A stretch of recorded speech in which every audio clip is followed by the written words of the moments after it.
you're moving towards basically coaching on helping people getting started with either building an agency or building consultancy, or are you mainly focused on the consultancy piece? You know what? I've been involved in the marketing agency world for, I don't know, 6, 7 years. So it's hard to kind of completely shut it down.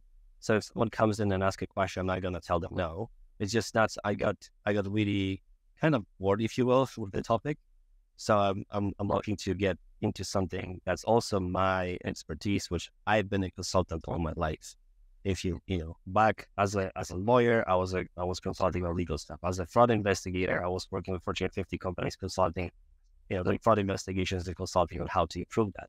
So I was like, at one point, I was like, well, why not help other people who want to go to that direction, right? And also that kind of coincides with the fact that I moved a lot of agency owners from running the agency because they were burned out. They didn't like to, have the sales calls. They didn't like to, do all the payroll, the HR, all the things that come with it, to becoming a solo consultants within the same space, right? Because what they were missing is that, the proper structure of consulting, right? They didn't want to do consulting because they wanted to have the free time. They didn't want to, spend the time, hours, and more. But a way to structure it properly can actually be very, very profitably flexible. And then mind-blowing fact is that a few of my agency clients either sold the agency or closed it completely and moved into consulting and are making the same amount of money as with 150K a month agents. Because the bigger the agency, that the bigger the agency, the bigger the operations has to see. More people, they have to have a higher HR person, you have the business manager and this and this and that. It just grows and grows and grows, right? So your cash flow grows, but also your expenses grow, right?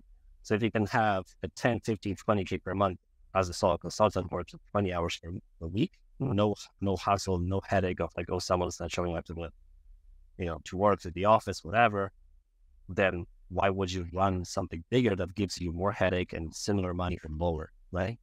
So that's kind of like where my focus went from, is completely focusing on the marketing literacy into how I can help people become consultants. Right? But there's obviously, the pros and cons of both models, right? So just choose on the best one that works for them. Yeah, and you said most people were kind of skittish or shy to go back into or to go into consulting because from your perspective, they don't know how to set it up properly, right? What does that process look like? What do you see in people misunderstand about consulting? I think the biggest mistake or problem, and that is not only for consulting, it's for agency, for any service basis, undercharging and not properly setting up the delivery methods, right? So you're trading your hours for money, and then you're trading your hours for very low money, right? So I moved completely to group consulting, which is scalable because your one-on-one consulting isn't, unless you can increase your prices to a point where you're in McKinsey or BCG or whatever, and you charge you thousands of dollars per hour, which in some cases you would be able, but most cases not. Then it's just not scalable, right? You're stuck at $250 per hour, and all that, you have packages, you have the other, it's just not. And I say good money, obviously, for a lot of people who are listening to this, 5K a month, it's really good money. So you can do good money, if that's what your goal is, 100% you can do it the traditional way. But if you do group consulting with the setup of you have the frameworks, you have the delivery methods set up in a way that you can reach to a group of clients, and that's what it is. The biggest problem within that is we have to do group consulting, you have to dump your brain into SOPs, processes, frameworks, and tools. You cannot show up there to answer all the questions. That's something that I've been doing in the past. It's terrible. It's exhausting. You get on 10, 15 calls per week. Every single call is different. Every single client is different. You're just exhausted, right? Your brain is fried. But if you productize your brain, if you put, okay, well, how did I, so I sat down and it took me like 3 months. It's like, how did I get results for this client? Well, okay, I did this tool, that tool, this framework, that framework. We went through these steps and I basically put it in the framework, right? What about this client? And now I have a framework of, hey, for this, go through this. For this, go through that. So it's pre-recorded, it's pre-done, it's pre-populated for them. It's highly scalable. and I only show up for calls to consult on the very specific implementation of those things for the case, because I have more experience than they have. So they can come to me and say, hey, Mike, how would you do this in my case? Would you do this or that, and why? And then we will discuss this, right? So I can multiply myself and kind of scale my knowledge, but it's painful, right? It's painful to think about, oh, how did I do that? I'm sure you have told me your things, the things that you do automatically just kind of come to you naturally, right? And it's not a linear process. It's just like, oh, I just did it. So it's painful. I say painful because it was painful for me. Maybe it wouldn't be for other people, but it took me some time to realize, like, well, what did I actually do to achieve that goal, right? And that allowed me to create a framework and the SOP. So I think that's the main thing. Yeah, to kind of dump everything you have in your head and put it in a box. Yeah, and I mean, it sounds similar. I know you said consulting and agency are similar. It sounds similar to building an agency, which is documenting as you go, right? Making sure you have processes that can be handed off to internal team members, but it's sounding like this is making sure that it's processes that are then client-facing and things that they can follow properly that way. Is that right? Correct. Yeah, absolutely. And it really, if you think about marketing agency and marketing consulting, they're very kind of similar. Sometimes it just blurs what's what, right? The main kind of difference between the two is that agency does the execution piece, right? And the consulting does the strategizing and planning, right? So and we know when you're responsible for the execution and the results, that's a lot of headache, it's a lot of pressure, it's a lot of 3 a.m. text messages from a client, it's a lot of, unpaid invoices and stuff like that, because like, oh, you're running these errands, you're running this meeting, you said it's going to work, it's not working. You can only do so much, right? With consulting, you kind of remove a little bit of the pressure because you strategize in the plan together with the client, and then they have to execute on the thing, right? So you remove the execution piece. So some marketing agencies will have that strategic planning element. A lot of marketing agencies will lack it, and that is a big mistake, I would say, a big flaw, because let's say, a client comes to me, they have a marketing idea, and you only do execution as a marketing agency. If you have no impact on the idea, your execution doesn't matter. The idea sucks. Right now, on the consulting side of things, you do planning and strategizing, and then the client has to deliver on that, right? If they don't deliver on it, kind of on them, right? So I'm removing a little bit of stress from that perspective by not doing the execution.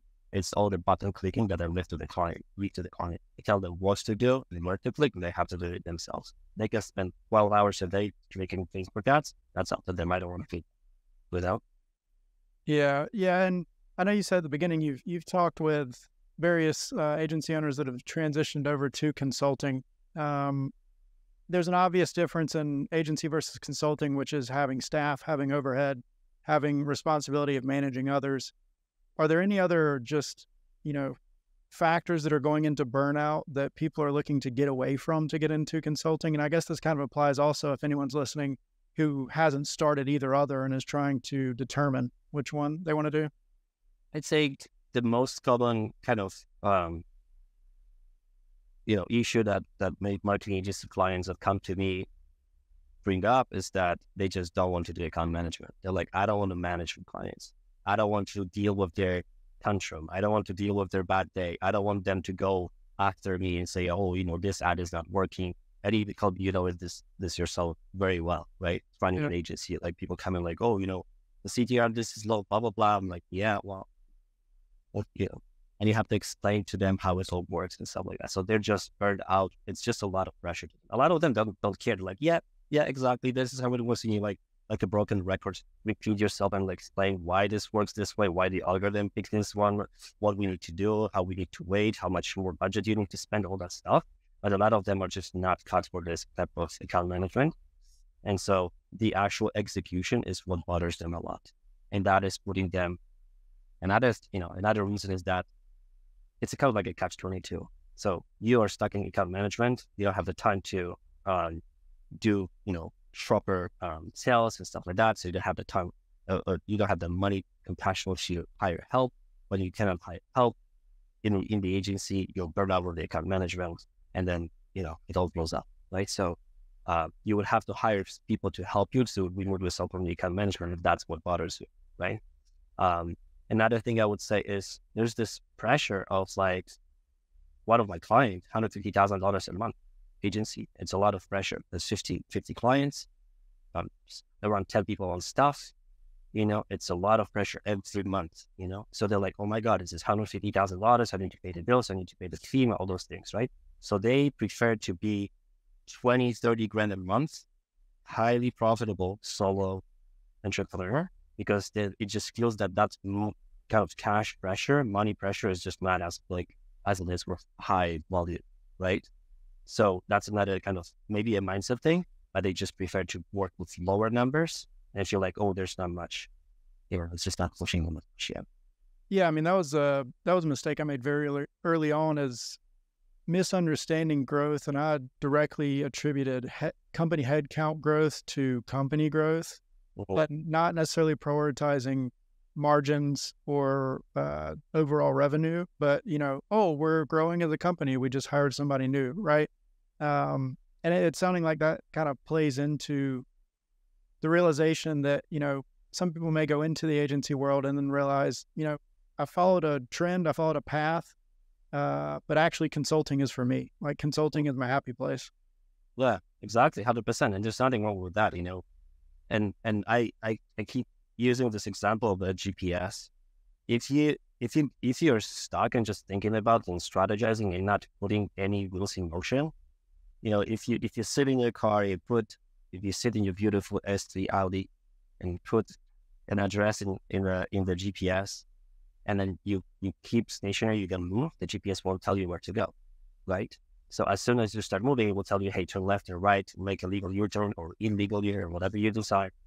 But you have to start moving. So if you're at the point, anyone is listening, like, should I do this or should I do that? I would just try, flip a coin. If you don't know which one to take, flip a coin, start consulting, or flip a coin, start agency, and then see if you like it or not, right? So that's because you need feedback. Some people tell my clients, 150 grand, no problem. Wake up happy, respond to the same email to the client, broken record, no, not a problem. The other, similar situation, but like, oh my gosh, I'm so tired of the account management. I hate that, right? So one other thing I would say is something that you touched on, Colby, is that the growth of the business is not necessarily it just sounds fancy. Like, we have 10 people in staff, we have grown so much, 50% more staff in 6 months, blah, blah, blah. That sounds, sexy. I'm at WeWork, I hear this all the time. But what is the most important, and that should be kind of close to you as well, because you work with startups. Startups pay attention to the growth, memberships, subscribers and stuff like that. Of course, profitability of their business, right? Mm-hmm. So recently a client of mine, again, handled around $120K per month. Pretty good, $120K per month, $1 million, over $1 million business, right? But the profitability is so low.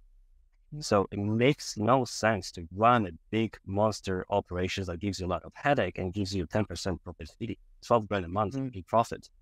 You can run a solo consulting business and make $30,000 a month, no issue at all, 80% profit margin. So why would you run this? Unless you really want to kind of train yourself and be a leader and build a team and something like that. It's just, for me, it makes no sense. Yeah. So, yeah. Yeah. And I know you said when we were looking at knowing how to structure consulting that you took a journey of going from jumping on calls and basically ad hoc calls, like answering questions, right? Going with the flow of what the call was, to more structured approach. You processed out what you were doing.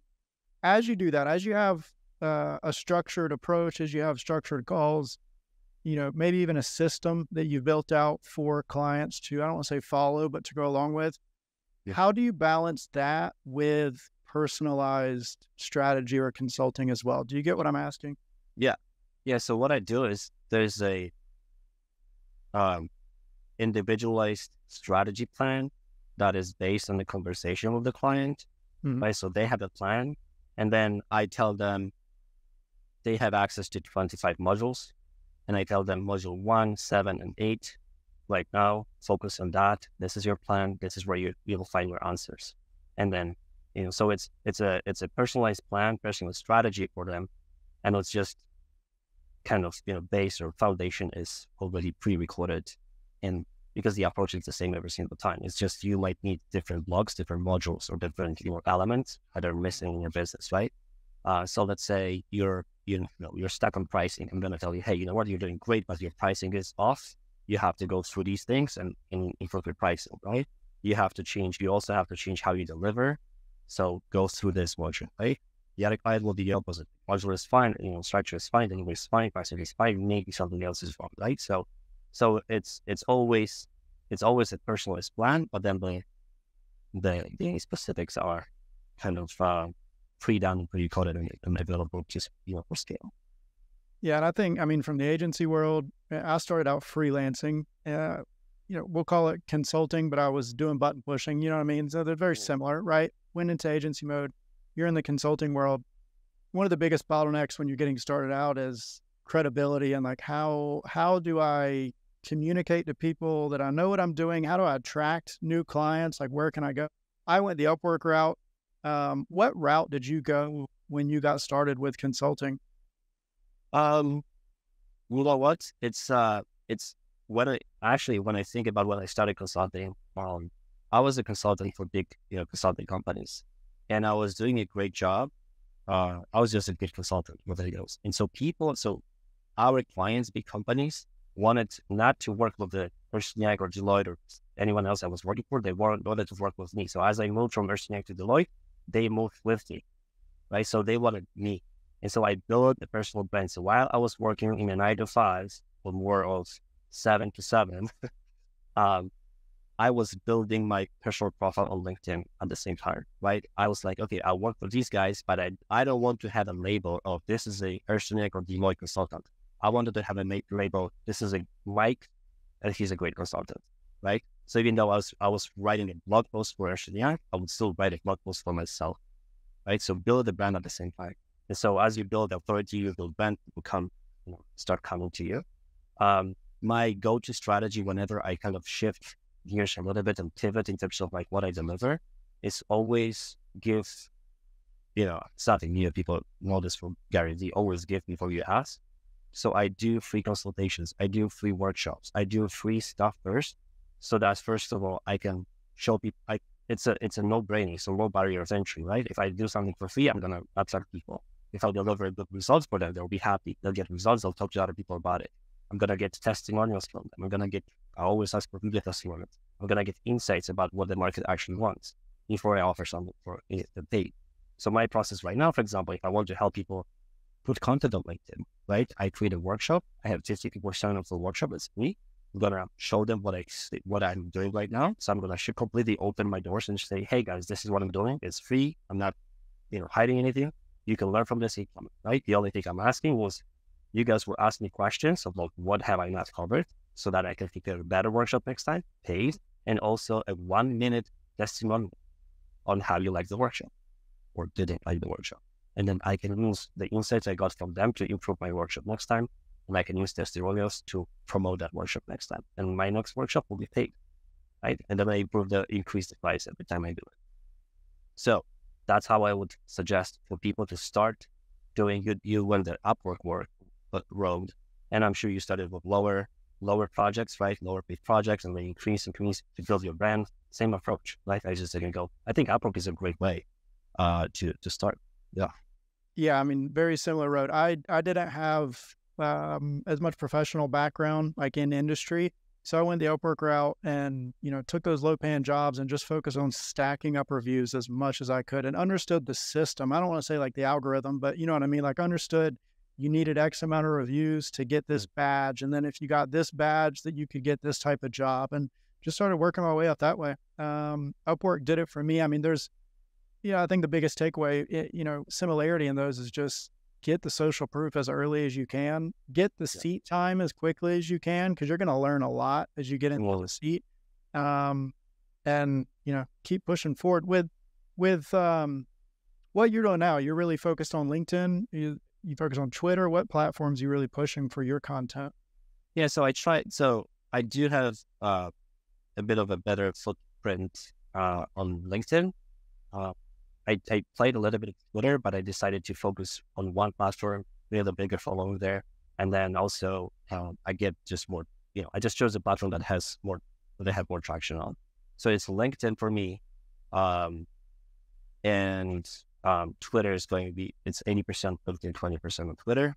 Um, I, whenever I decide on the platform for a marketing channel, I always think about, okay, what is the easiest way for you to produce, right? So I used to do videos, but I'm happy with doing videos, but I found myself sometimes I just have an inspiration, I can just type easily. I sit in the car, type something down, write something, we'll shoot it off as a post. That's great. So I find like with videos, I'm not as I need more preparation to fix my hair or stuff. But with writing, I can just do it whenever I want, right? So that's something that I was like, well, maybe I should stick to writing. Number two is something, I was like, well, so number one was what comes to me the easiest, right? Number two is when do I know what is the channel or modality I'll be consistent at, right? If you only do one video per month because you need to get your makeup stuff done, it's nothing against makeups, but if that's, you need to be more consistent, right? You need to be more persistent. You need to keep on, the frequency has to be high. So I chose the platform I have the most traction on, which is LinkedIn for me. The way or the channel, the modality that I'm consistent at and that comes to me easily, it turns out to be LinkedIn. And then as you play more, it is a snowball effect. You get to understand the algorithm, what works, what doesn't, and then it's easier to move your followers from one platform to the other. Right. So once you build a following on one platform, you can then promote your other platform. And then you move those users, and that will help you, build that new platform way faster because you're not starting from 1 or 5 followers. You're starting from 5 or 50,000 followers that you want to move. And then all of a sudden, we'll have 20-30% of that platform move to this new platform that will kick up the algorithm. And then it builds the whole thing faster. So I'm focused 80% on LinkedIn right now. I want to build this up because as we just discussed earlier, I was never focused on building an audience, which was my mistake. Audience is by far the 2023 to the 21st century leverage. In the past, we had leverage in terms of money, labor, and coding, right? So websites, blog posts, and stuff like that, posting. These days, it's also in the audience. If you don't have the audience, really in the social media world, in the internet world, what kind of asset do you have? You have to have an audience. That's how you sell. That's how you make money. Yeah.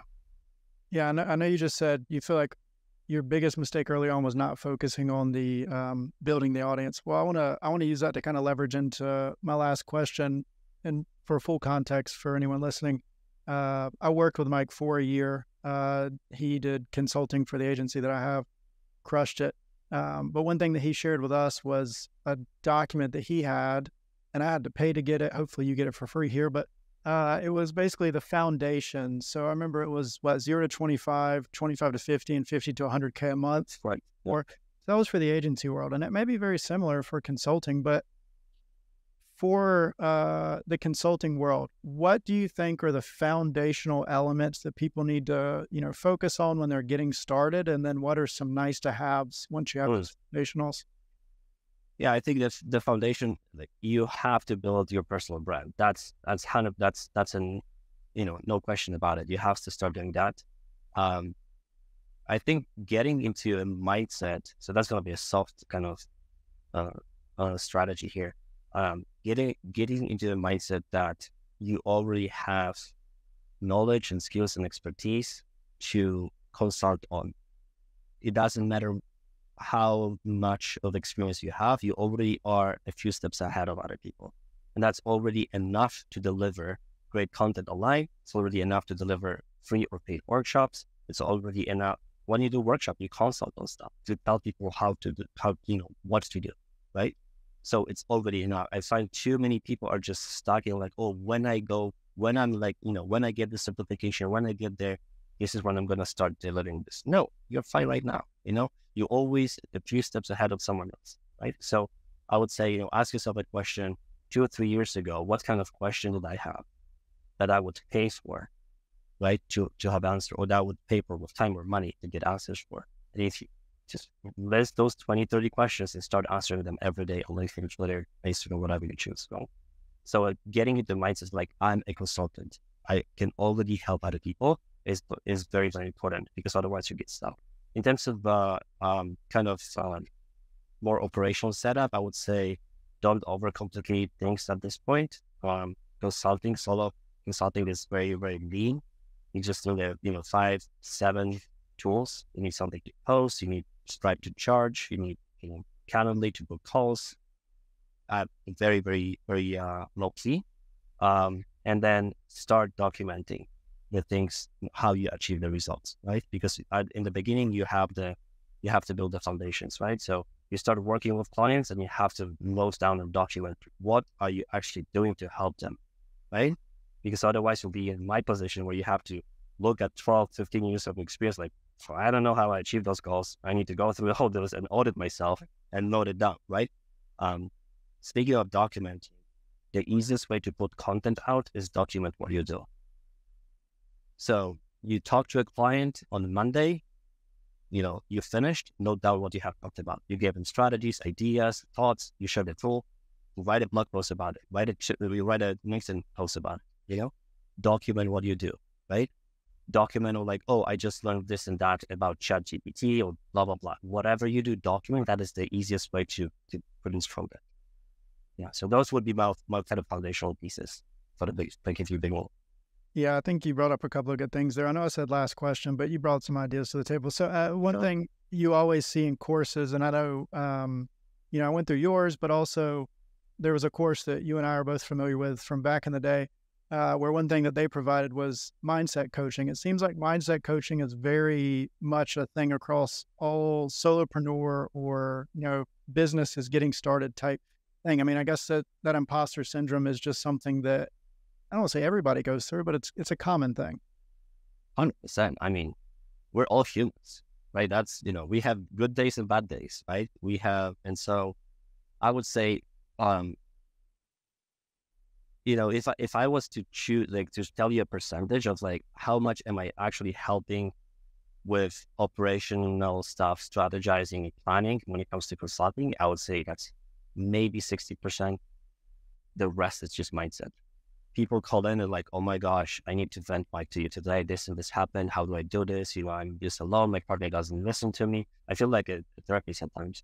But that's because if your mindset is, if you have a bad mindset, if you're not confident, if you're not happy with what you do, you will make bad decisions.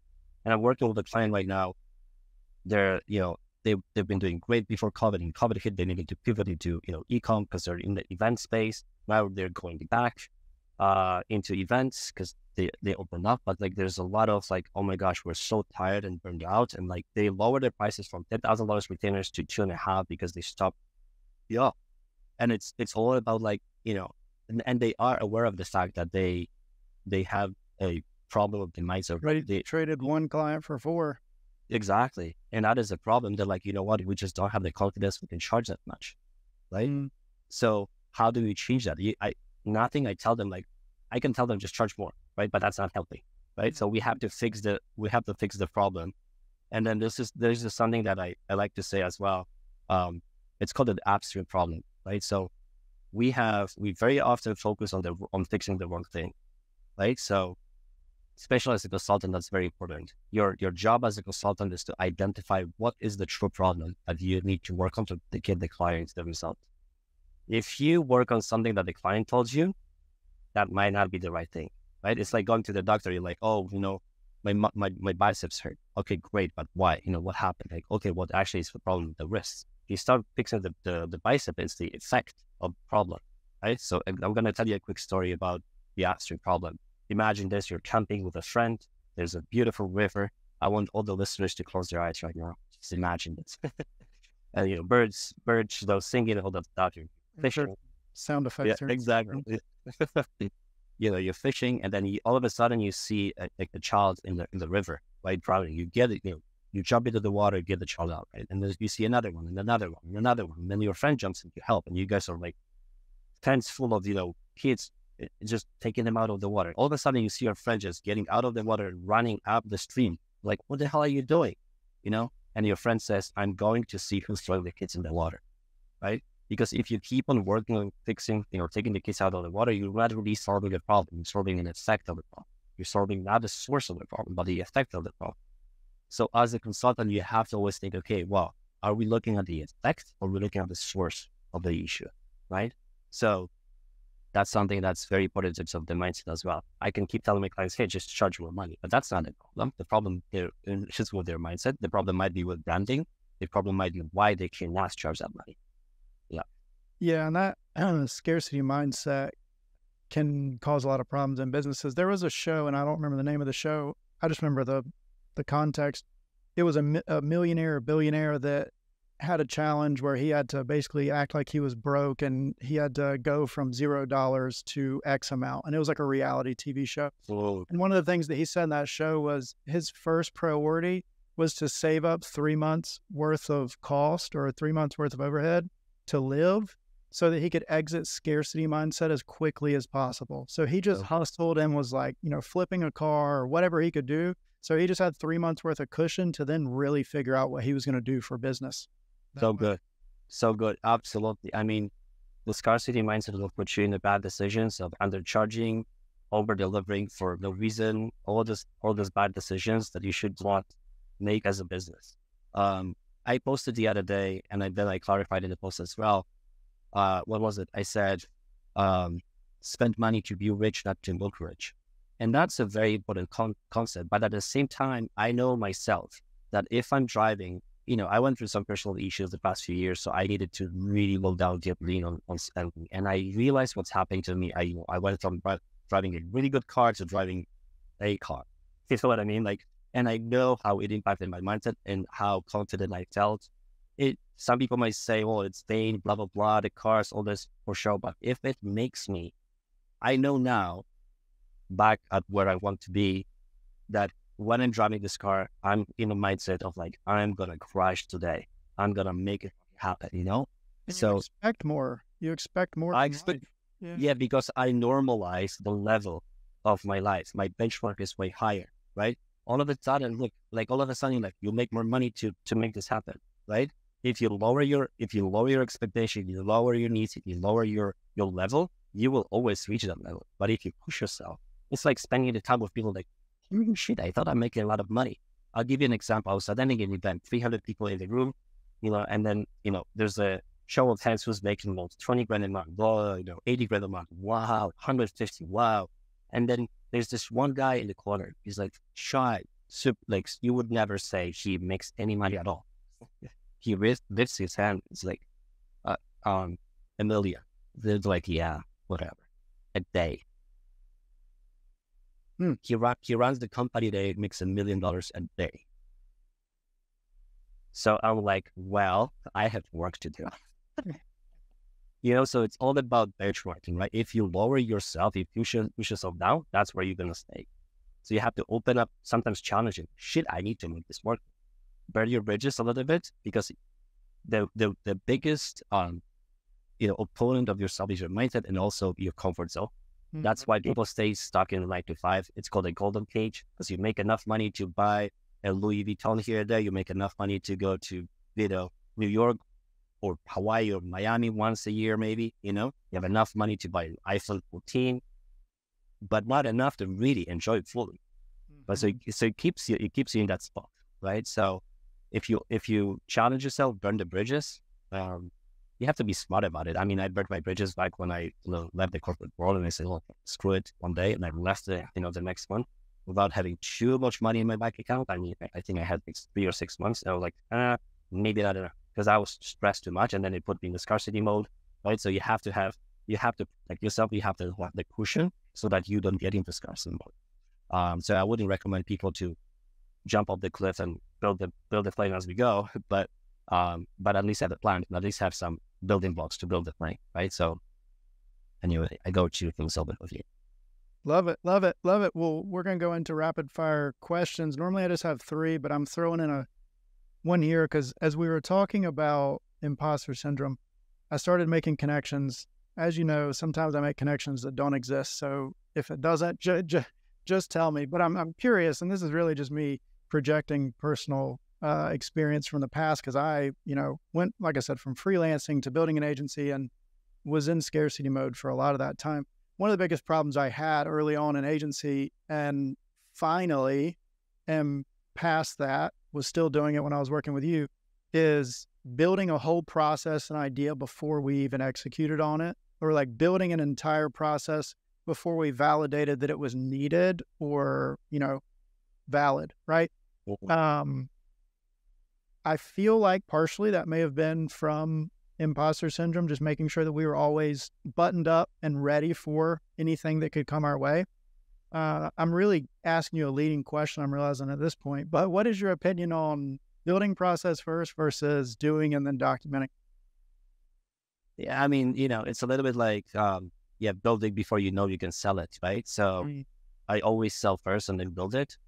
And then to clarify, this is not scamming people of their money and not delivering. This is where we know we can deliver. It's just, there's structure, right? So same with the process, I would say, I have so many clients who buy ThriveCard, ClickFunnels 2.0, whatever that is, go high level agency package because it's on sale. Do you need it right now? No, then don't buy it. But it's on sale. Like, who cares? Who cares it's on sale? It's going to be on sale later, right? You will buy it when you need it, right? Because otherwise you'll buy it for 50% off. But if you don't need it for a year, then you just lost 100% money. You know what I mean? Like, you still are spending money. So I would say build it only if and when you need it, instead of like, oh, just in case we need this SOP for hiring, we'll build it right now. Like, you're taking freelancer. Why do you need this SOP? Focus on the things that you need right now and focus on the things that will move the needle in your business right now, not in 3 months. Make a note. So I do a parking lot kind of for my ideas, because otherwise it will bother me. So I put all those ideas in my Notion tool, right? I put it all idea for this and this and that. And then guess what? 90% of those you never come back to. Yeah. But otherwise you would execute on them. You would waste your time instead of spending the time on the things that really matter. Right. And you'd feel productive, but you feel productive. You feel busy. Yeah. But you haven't achieved anything. You have the tool, you have the SOP that doesn't work or that it's not needed. You have talked to the person you might not need to talk to. So like you did all the things, you kept busy, you feel happy at the end of the day. The bank account is zero. Because you didn't do anything that matters. Yeah. If you had to summarize everything we discussed today into a marketing mindset, we'll say consulting mindset, what mindset should consultants or marketers have when it comes to deciding between consulting or agency or just, overall consulting? What mindset they should have? I think I would say, do not overcomplicate what you're trying to build. And start building. It's like going back to that GPS. Just start going. If you have an idea, just start going towards that. Because there's too many ideas, too many dreams just put in a drawer. Oh, I'm gonna plan. I'm gonna do it. I'm gonna do. You don't know what's gonna happen tomorrow. You're gonna be hit by the bus. I know this is kind of not very positive thought, but you can, right? So I would say just have a mindset of like you can already consult, or you can already support people as an agency owner. You already can, because there are people who don't have no idea what you're talking about, which is a good thing, right? That means you can do it for them, and then just start doing this, because it's just waste of time if you don't. That's what I'd say.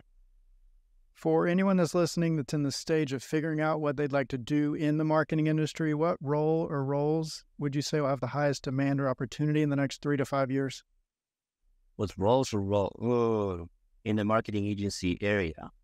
Or in general, marketing house, yeah, out of house. You know what I mean? We all have to know. I wonder if you know what I'm going to say, but AI is there, right? And I think people are so scared about AI replacing them. I think it's just not going anywhere. It's like internet. People were scared of the internet in the past. People were scared that books will not be bought and read. I think AI is just another iteration of a tool that we need to learn how to use. So that is something that I feel like can help us. It's helping me tremendously. I'm not a native English speaker. Now I am confident that when I put my content, I know it still sucks when it comes to English, but I at least know ChatGPT can test or check it out for me. Grammarly can check it out for me. So at least I'm not saying things that will offend people, right? So that's very helpful. It can also help me, build frameworks out of my 28 pages document. It just helps, but you have to know how to use it, right? So if you're kind of pushing back on AI and you're like, no, don't use AI, it's only human beings work at our agency, I don't think that's the way to go. It's the same way as if you said, Now we're just not using, planes to go somewhere. We still use horses on rail. So makes no sense to me. So I would say, AI specialists or someone who can use AI to automate the things that we don't have to use as human beings. Like why would you click buttons with AI capable this way, right? Obviously, we still have the strategists. We still have the creative minds that will not be replaced by AI. We have the intelligence, we have the emotional intelligence that AI is lacking. So it won't replace us fully.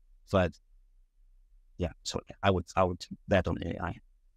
Perfect. And tell us, Mike, where can listeners connect with you and learn more about your business?